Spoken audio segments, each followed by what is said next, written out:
Welcome to our channel. Today we how to log into Wix Logo Maker, full guide step by step clearly. To get started, open your web browser. In the address bar, type Wix Logo Maker and hit enter. Once the Wix Logo Maker page loads, look for the login option. Click on the login button, usually located at the top right corner of the page. You will be redirected to the Wix login screen. Here, you'll see two options, logging in with your email or signing in with your social media account. If you choose to log in with your email, enter the email address associated with your Wix account. Next, input your password in the designated field. If you cannot remember your password, click on the Forgot Password link for assistance.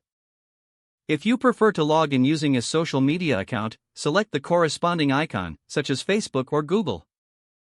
Follow the prompts to authenticate your social media account. After entering your credentials, click the Login button to access your account. Once logged in, you will be taken to your Wix dashboard. From here, locate the Logo Maker option. Click on the Logo Maker to start creating your logo. You are now ready to design your logo using the Wix Logo Maker tools.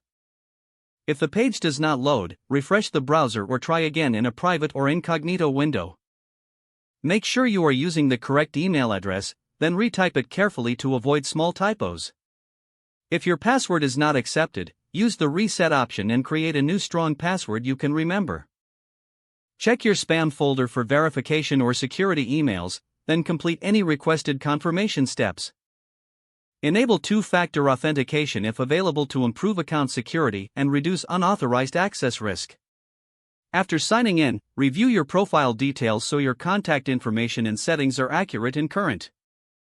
If you see an error message, note it down and try again after restarting your device and internet connection. Log out when you finish, especially on shared devices, to keep your account and payment information secure. If the page does not load, refresh the browser or try again in a private or incognito window. Make sure you are using the correct email address, then retype it carefully to avoid small typos. If your password is not accepted, use the reset option and create a new strong password you can remember. Check your spam folder for verification or security emails, then complete any requested confirmation steps. Don't forget to like this video and subscribe to our channel for more step-by-step tech guides.